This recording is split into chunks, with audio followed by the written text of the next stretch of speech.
Newly acquired Baltimore Ravens All-Pro running back Derrick Henry has some very clear-cut words for us. We also got Roquan Smith and others addressing the media today. We got the top highlights and takeaways from that press conference, and we got some details on newly signed wide receiver Deontay Hardy, as well as a clear direction for what the Baltimore Ravens want to do with Lamar Jackson, and a Dan Brugler 5-round mock draft we're going to dive into. So we got all that and much more. Welcome into another episode of Ravens Reports. It's your guy Noah here with For the Flock, as always, bringing you guys our top 5 news reports and storylines coming out of our Baltimore Ravens today. I hope you guys are having a fantastic day. Let's go ahead and dive right into the content. At number 1, taking away some of these highlights and what Derrick Henry had to say. So first of all, the big key quote, the big statement that he had, kind of a mic drop type of situation. I really want to hold up that trophy at the end of the year, but the work starts right now. And he made that known that he wants to earn the trust and the respect of his teammates, that he wants to be there. He wants to fit in. He wants to get to know the guys. He said he had a dinner with some of them last night. And Derrick Henry, at 30 years old, with the track record he has, with multiple All-Pro, Pro Bowl accolades, leading the entire NFL in rushing yards, the yards after contact graphic we put up yesterday, all that stuff, he knows what it takes at this stage of his career to get his body to perform optimally when it comes game time. And he's saying it starts right now. I love the mentality from Derrick Henry. Another key takeaway we have is that he said Zay Flowers has a veteran type of presence based off how hard he works and how he carries himself.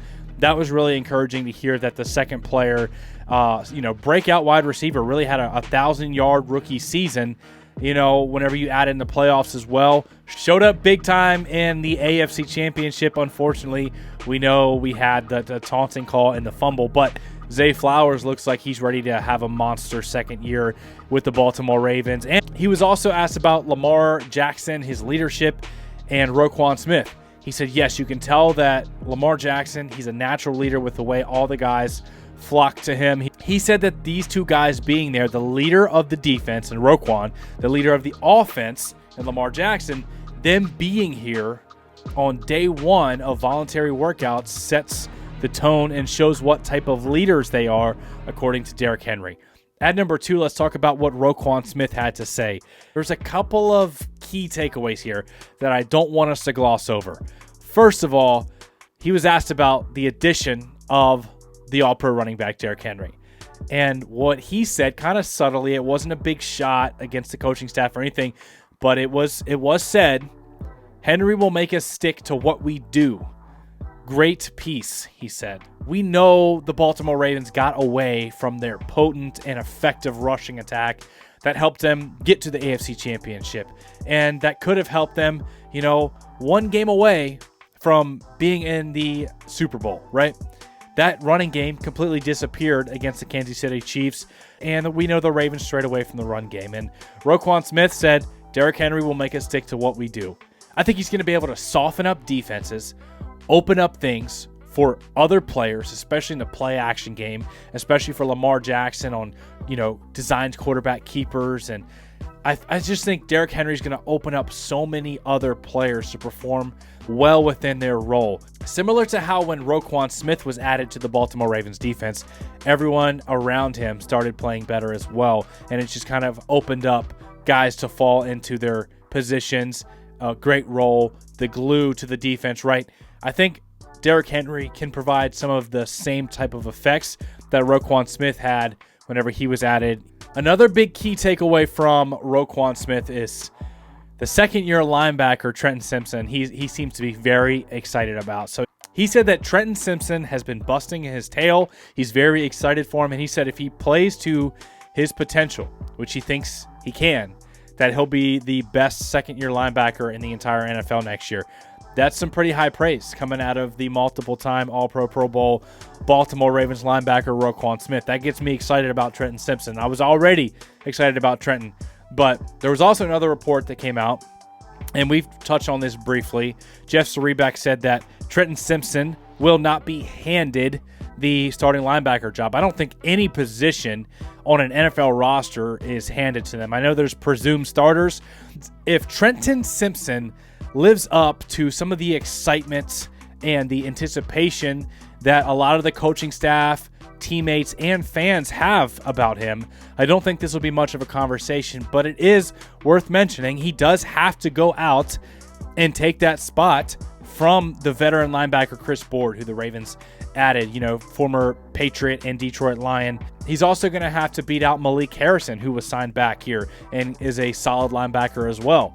And don't forget about Josh Ross, who has had some high flash moments as well and made the roster as undrafted free agent just a few years ago. So Trenton Simpson, needless to say, is going to have to take that spot from those other football players, which if he lives up to half the excitement we have about him, that will naturally happen. But another thing that Roquan Smith said is that this is just more fuel to the fire. Getting to the AFC Championship last year, falling short, but he said, they're going to trust the process. This right now, being back in the building, is part of the process. It's great to have these press conferences again and to hear from some of these football players. And at number 3, let's talk about the main leader of this football team, the 2-time NFL MVP, Lamar Jackson. Now, the strength coach for the Baltimore Ravens was asked about his leaner frame coming into the offseason workouts, and he was excited about him being leaner. He actually said that he's never seen a better Lamar Jackson in April or been more excited for a Lamar Jackson in April than this year. He says that with that lean build that Lamar Jackson came in, they want to add some lean muscle and kind of refer to a shoulder conditioning workout that they were doing to try to add some lean muscle to Lamar Jackson. So Lamar Jackson, maybe he lost a little bit of that extra weight that he was carrying that maybe slowed him down a little bit. But the Baltimore Ravens are making it clear that they want to replace some of that with some lean muscle, which is exciting if you're a Ravens fan. Why don't we have Lamar Jackson just mess around and win a back-to-back NFL MVP and get his third of his career en route to his first Super Bowl championship to bring back here in Baltimore? That sounds like a good plan to me. Let me know if that sounds like a good plan for you guys in the comment section below. And by the way, if you guys haven't subscribed already, a lot of times people don't even know that they're not subscribed because YouTube keeps feeding you the videos. Make sure you hit that subscribe button if you haven't already. Smash the like button while you're at it. It really helps out the channel. But at number 4, we got some details on the new contract of wide receiver Deontay Hardy. He signed a 1-year veteran minimum salary, which is really good because it's a $1.292 million contract. But under the NFL's rule, this salary is actually only a $1.15 million salary cap hit in 2024. So you get an all-pro returner, a guy that also had a 500-yard season of NFL production, who's only 26 years old, with a ton of upside, not a very high-risk signing at all, but a very high-reward type of signing if you get some good returnability and maybe some production on offense. Man, really good move by Eric DeCosta, and he got him at the veteran minimum salary. At number 5, we know we are 8 or 9 days away from the NFL draft right now, and I'm so fired up. I'm so excited for this draft.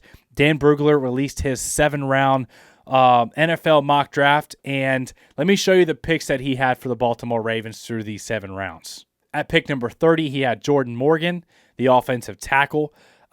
Second round at pick number 62, wide receiver Xavier Legette. Love him as a prospect.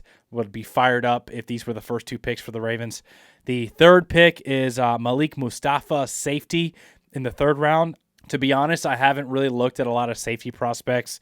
I've looked at corners, wide receivers, offensive tackles, running backs, not so much safeties. With the 4th round pick, Kyrie Jackson out of Oregon. I like him as a prospect cornerback. At pick number 130, Mohamed Kamara.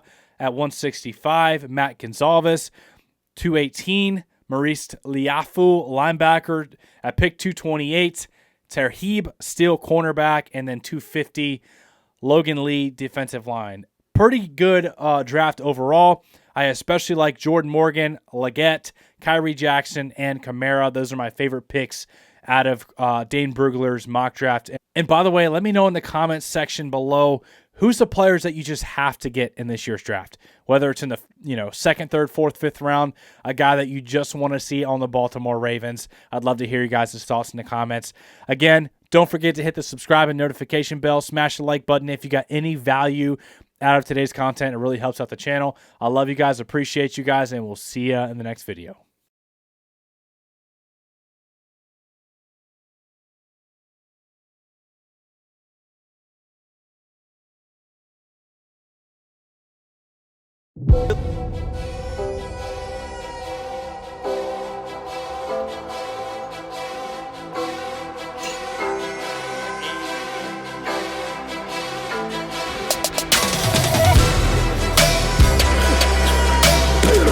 Ray, when he wasn't looking, he ran me over.